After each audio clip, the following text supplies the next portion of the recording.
Halo teman-teman semua, balik lagi saya Gan Reza di episode bahas-bahas Kamen Rider Saber episode 39. Oke, jadi langsung kita bahas episodenya. Sebelumnya, kalau kalian lihat opening Kamen Rider Saber mulai episode 39 ini, ada beberapa bagian di opening ini tuh yang berbeda dan juga ada penambahan-penambahan sedikit ya. Di sini Ana bukan nggak mau bahas, tapi di sini Ana bakalan bahasnya itu di video yang berbeda. Jadi biar fokus kita itu ke openingnya aja gitu ya. Jadi nanti bakalan ada breakdown opening Kamen Rider Saber versi kedua ya setelah episode 39 ini. Jadi kita bakal jelaskan juga biar fokus kita itu di episode 39 dulu. Oke teman-teman ya. Jadi misalkan kalau kalian yang lihat, Gan itu openingnya ada yang gini. Iya. Nanti bakalan bahas di video berbeda aja. Oke, di Tokusatsu aja. Oke. Jadi di sini di episode 39 dimulai dari Tassel yang akhirnya kembali lagi setelah beberapa episode ini menghilang ya. Jadi mungkin antara jadwal aktornya di belakang layar mungkin aja teman-teman ya.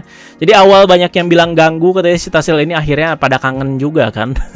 Dan dia kontribusi ke ceritanya mulai kesini itu makin terasa aja gitu ya. Dan flashback sedikit, si Tassel ini menghilang karena ia itu sedikit kontra sama pendapatnya atau tujuannya si Master Logos ya. Dan akhirnya dihilangkan gitu dengan kekuatan bukunya si Master Logos yang seperti kayak apa sih teman-teman, fragment book ya. Yang si Tassel juga ternyata ada. Tetapi karena Toma berhasil memunculkan Hawken Cross Saber, sepertinya sih efeknya gitu, si Tassel di sini terbebas dan juga muncul kembali. Nah, tuh kan bener ya. Jadi di episode yang kemarin itu pas debut si Cross Saber ini, pas si Cross Saber ini muncul, ada interaksi buku yang ada di seperti kayak di rumahnya si Tassel itu ya. Jadi emang itu berarti ada kesinambungannya juga sama si Tassel ini ya. Apalagi di bagian backgroundnya juga kita bisa lihat kan itu emang ada di kediaman si Tassel. Dan sepertinya burung yang selalu hinggap di pundaknya si Tassel ini kayaknya terjawab juga. Sebenarnya nggak terjelaskan secara rinci banget sih. Cuman kalau kita udah bisa nangkep sih ya itu adalah Fukamiya Hayato. Yang mungkin sebelum hayatnya mungkin ada andil Tassel di situ yang membuat dia itu seperti itu, jadi burung bercahaya yang selalu hinggap di pundaknya si Tassel. Dan dengan bantuan si Tassel ini, si papanya Kento ini dapat berkomunikasi dengan si Kento ya. Dan ada andil juga atas kebangkitan Hawken Cross Saber si papanya Kento, di mana dia itu kayak mengalirkan si Ankokuken Kurayami kan agar bisa bersatu dengan pedang-pedang lain dan jadi Hawken Cross Saber. Selain Tassel, Luna juga muncul kembali nih ya. Ini kayaknya mungkin aja ada dampak kekuatannya dari Hawken Cross Saber. Jadi Luna yang kayak powernya itu hilang, ya balik lagi di sini. Jadi sepertinya ya ia menghilang di episode 35 akhir ya.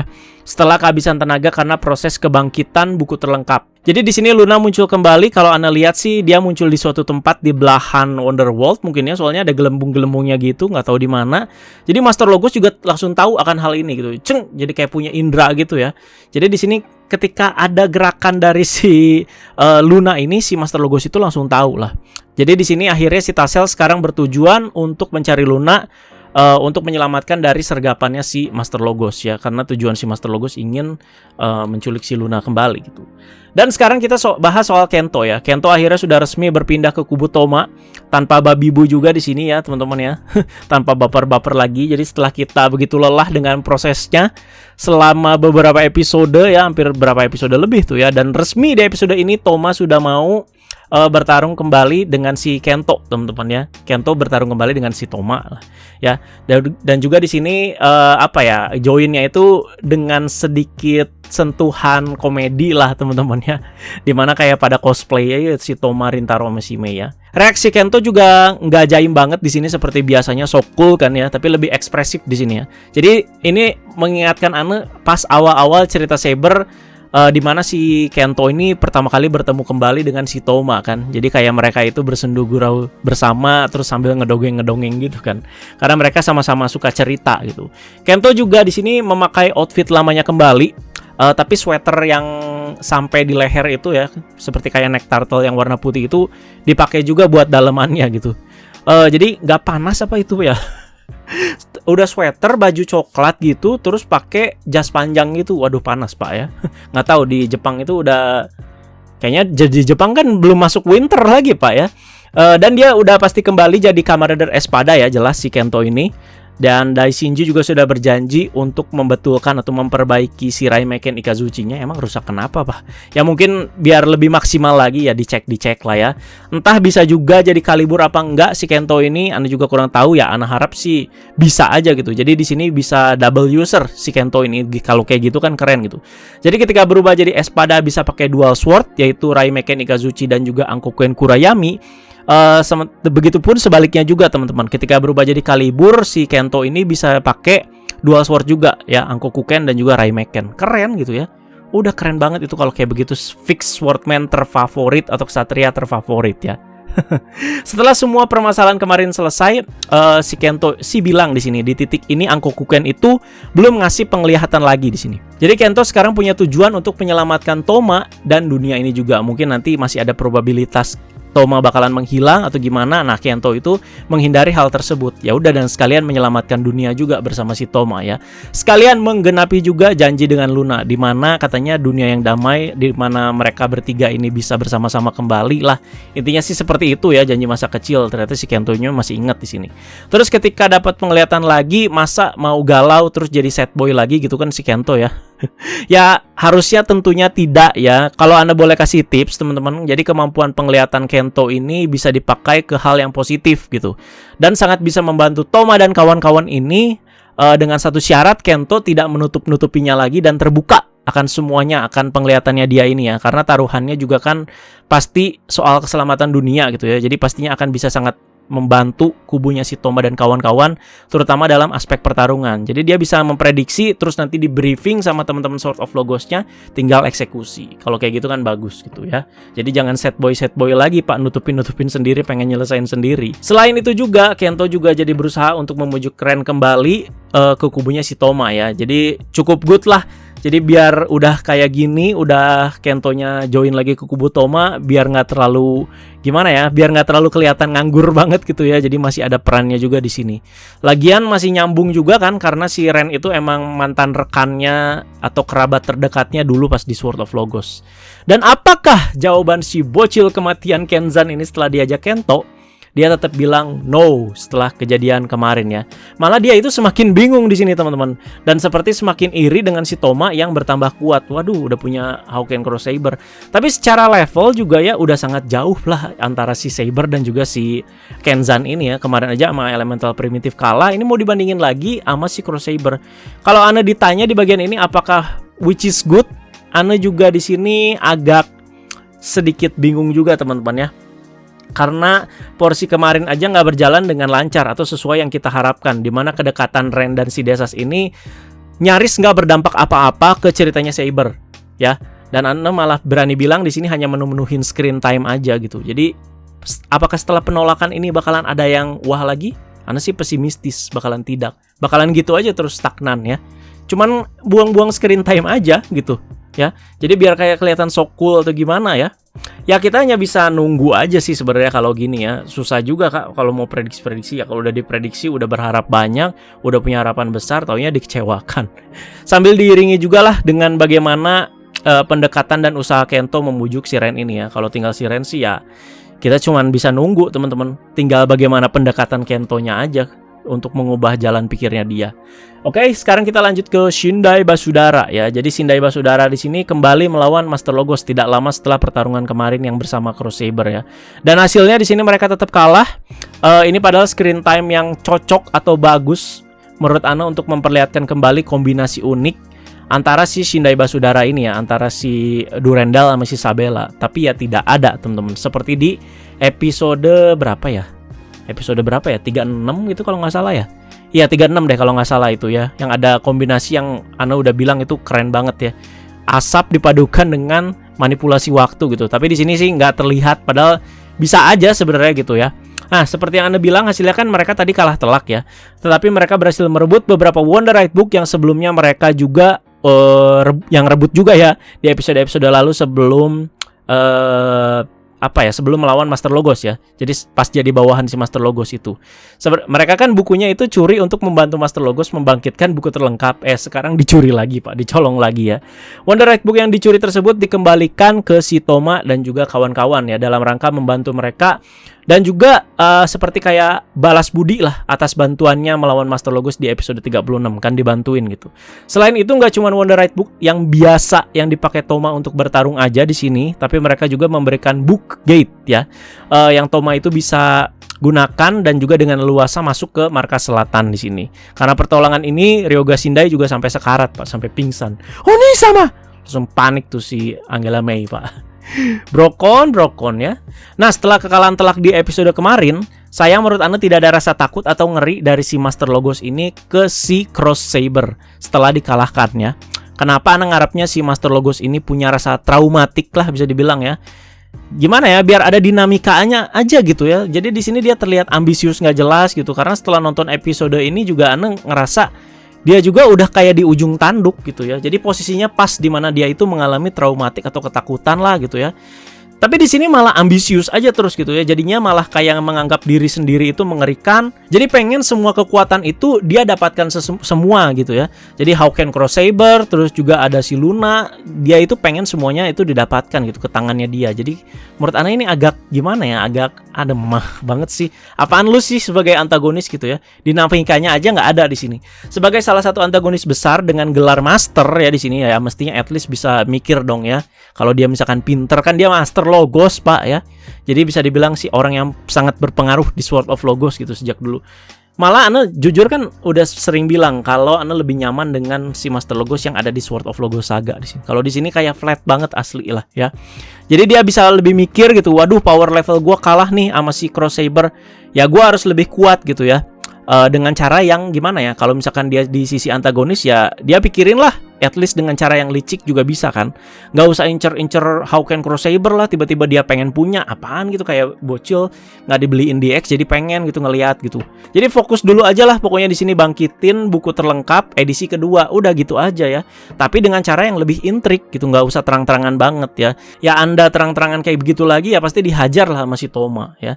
Jadi gitulah teman-teman, kenapa Anda ngarapnya walaupun dia antagonis, nggak usah harus selalu terlihat menakutkan. Ya nggak apa-apa kalau dia ketakutan, asal ada biar ada dinamikanya aja. Soalnya flat banget dari awal nih si Master Logos ya. Dan terjadi percakapan antara si Toma dan Master Logos di sini yang menurut Ana ini udah terjelaskan di episode 36 ya, pas dia debut jadi Kamen Rider Solomon.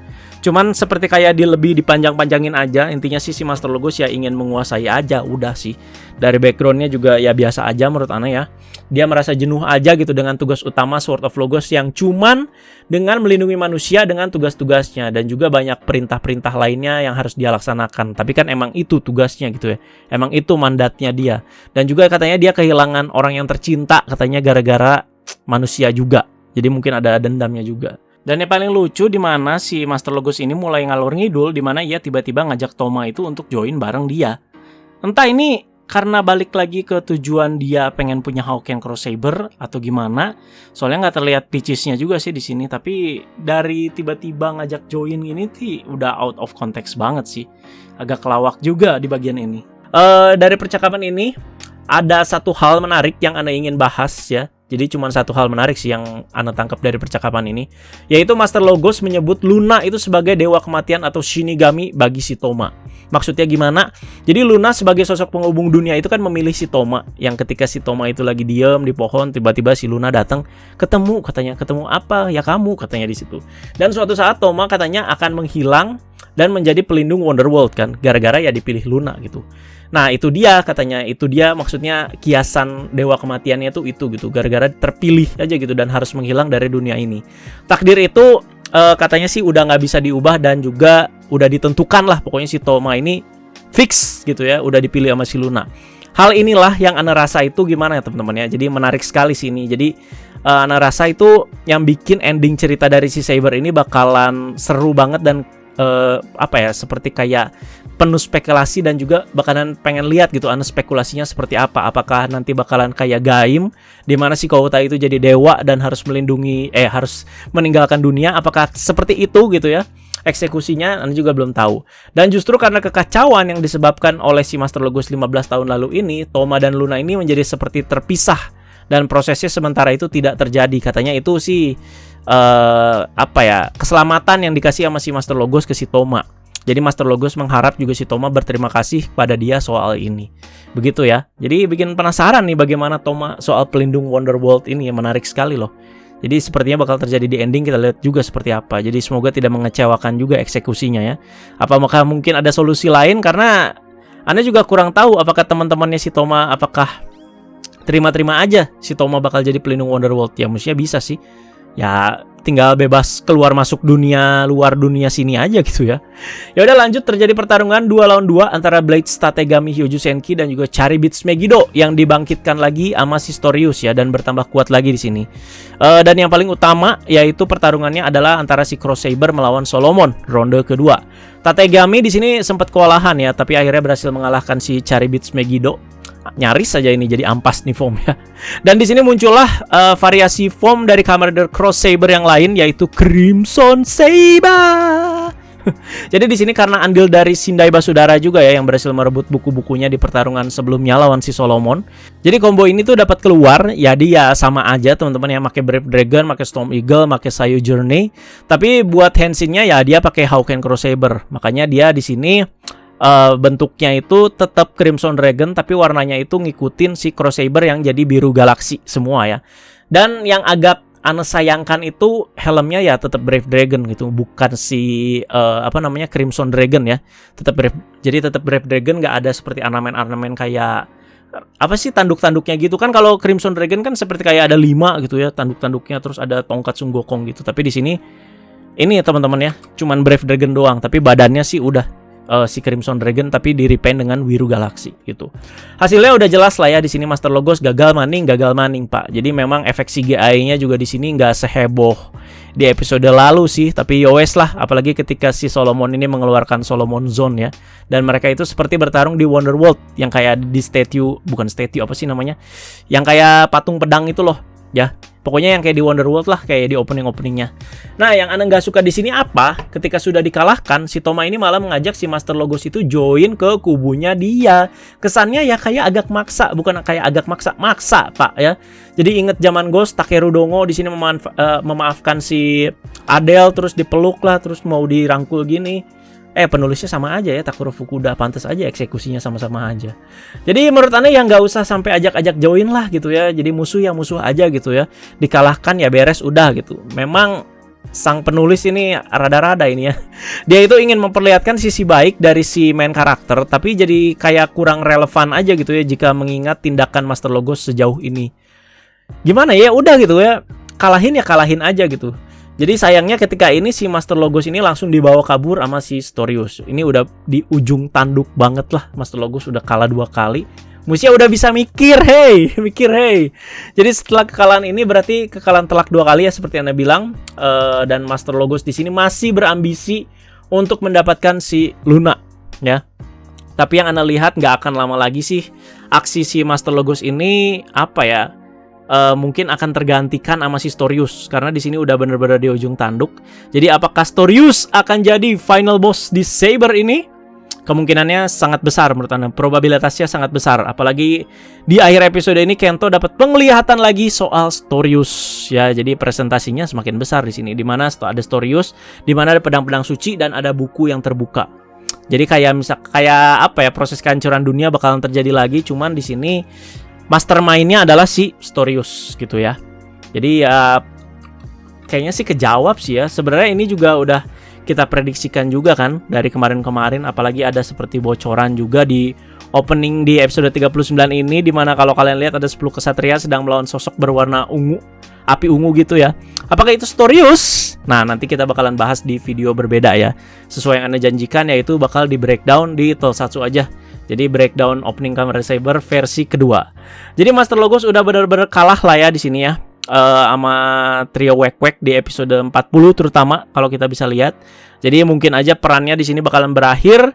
Jadi di sini Saber ini bisa fokus ke Storius sebagai final boss mulai episode 41 ke atas sampai tamat. Bisa aja. Jadi nanti mungkin di ambang kekalahannya si Master Logos ini, nanti Storius nanti bilang, "Iya, gue cuma memanfaatkan lu, menusuk dari belakang dan sebagainya." Ya, mungkin aja kayak begitu, Pak.